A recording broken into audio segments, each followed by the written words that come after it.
Morning! Morning! Welcome to the India Explained podcast, recorded in London and San Francisco. One take, unscripted, no rehearsal. Hey Bunty, good morning. Greetings from San Francisco. What's up at your end of the world, man? Everything's good. Everything's good. Today, I'm looking forward to going and watching some cricket at Lord's tomorrow. England are playing South Africa. I've got a ticket. That's going to be the highlight of this weekend. Tomorrow's a bank holiday here, so that's what's going on. Oh, excellent. What's it a bank holiday for? Something to do with World War II? Because we have Memorial Day here as well. No. It's just like a random thing. The first Monday and the last Monday of May is a bank holiday here. So banks are shut. As a result, office is shut. Okay. It is basically our version of Vishwakarma Puja.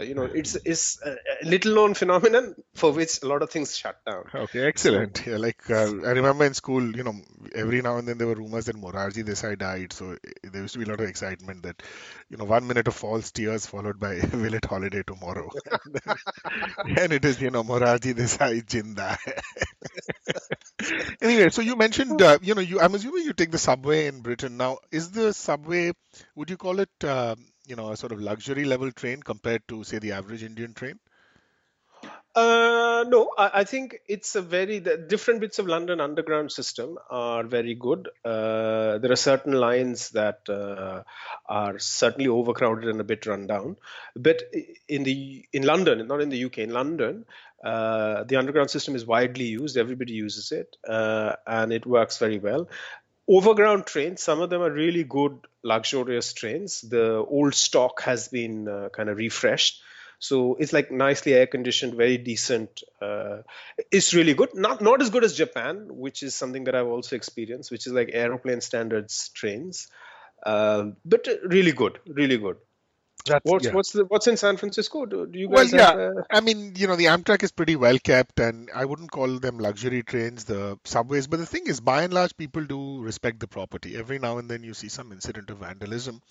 But this brings me to the fact that India launched its first luxury train called Tejas, and on the first journey itself, people completely savaged it. Right, the LCD screens were broken. People tried to like rip out parts. The seats were, I think, slashed with stuffing coming out, and it's very dismaying. So I was just wondering what your thoughts were on that. I'm not in the least bit surprised because there is at India, which is there's a pocket of India which has traveled to other parts of the world and has realized that there's a particular way in which you deal with public facilities, and then there is another group of people who are very keen to do a paisa vasool. Basically, there's this mentality that Hmm. I have paid money Hmm. to under to make do this public service, to get avail of myself of this public. It's not free, Right. and because I've paid money for it, that means that mera naam aur nishan rehna chahiye. That means what my naam aur nishan is, I will crack up the screen, Sorry. shit on the seat, Yeah.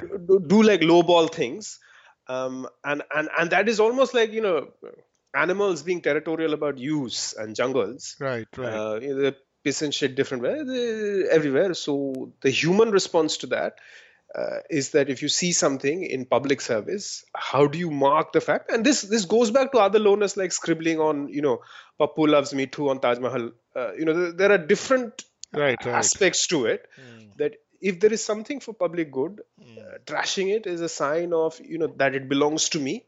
I can do with it what I want. Right. Right.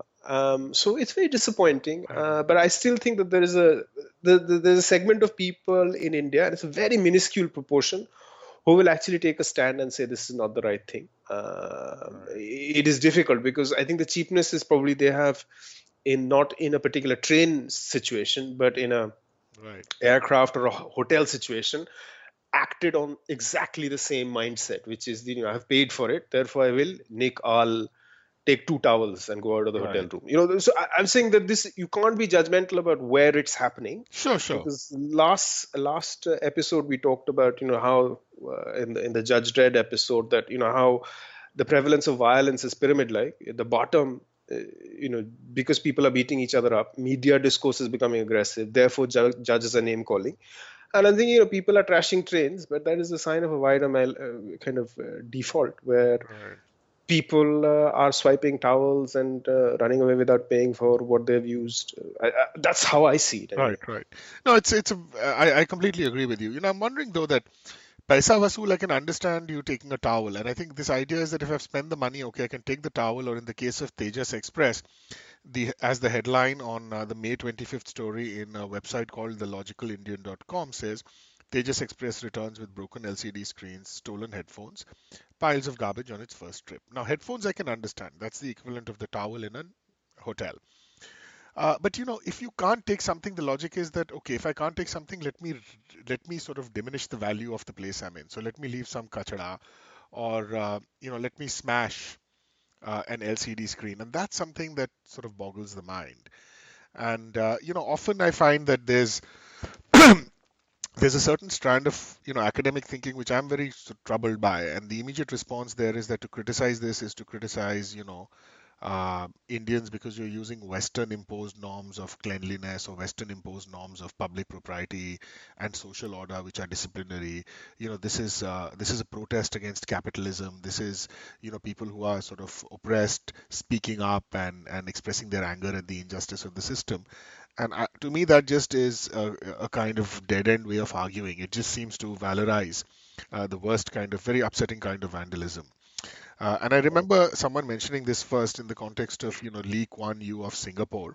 Uh, Yeah, Now, Singapore, we know all the problems with Singapore. I know it's not a democracy. I know it's a dictatorial state. I know there's no dissent there. It's a sort of Disneyland with a dark side to it. All of those arguments I'm aware of. I'm also aware that Indian elites are very enamored of the idea, and they have this absurd notion that take a small city state like Singapore and make India like it, which for various reasons is not feasible. All of that being accepted, there was one remark that Lee Kuan Yew had made, which was that in the context of imposing fines for people spitting, and right, the point he basically made was that you can't build a first world country with third world habits. right. So politically incorrect as that sounds, Yeah, I have to say that if someone may call me quasi-fascist for this, I'm kind of inclined to agree with this because here is the government of India, whether it's Modi, Suresh Prabhu, whatever one thinks of them, yeah, here is someone, and the government of India, the Indian Railways trying to do something good, yeah. and the way the people respond just is extremely extremely disheartening. Huh. I agree with you, Rohit, and I think the this 70% of this our podcast episode here points at people and misbehavior. But to cover bases, the one thing that we also need to flag is the quality of the equipment. Right Right. now, we I have traveled as you have traveled in different parts of the world where it is actually beggars belief how an LCD screen could, because these are generally like reinforced, like it's not something that'll break, or I'm hoping that the quality of the equipment that is in place is of a standard that can take wear and tear, Right, right. because so again, we don't want to jump to the defense of people who have misbehaved with public property, because that's stupid, that's not done, because it makes it doesn't leave it as a good experience for other people. But the window of a train breaking, right? And these train windows are reinforced glass. I guess I'm basically answering my own question, that somebody must have deliberately, it must have taken a lot of effort for somebody to break a glass window, or take out an LCD screen, because Exactly. Yeah, exactly. I don't think the quality of the glass is something, even with all the corruption in India, that people would stinge on, as it were. But I think that the lumpen, unemployed, aggressive, property destroying vandal mindset, that energy will not be dedicated to doing something properly, but todna hai yaar. Like come hell or heavy weather, I will smash it before the journey's over. It's that's just this idea. So that's my sense of it. चलो अब क्या किया जाए. I hope that the railway ministry keeps putting forward good services. Don't let this hold you back. I think we need good infrastructure. India deserves a great railway service. A lot of people travel by trains, and this is the most kind of urban metropolitan segment, traveling from Bombay to Goa and back. Right. I hope the government doesn't get disheartened. I hope they keep at it, and good quality public services is something that we should gradually learn to be given and learn to deal with in a good Sure. way, not the lowness that happened on this train ride. Absolutely. All right, Bunty. I think on that end note, let's wrap this up and we'll be back in a minute. Take care, man. Ch- Chalo, take care. Bye bye.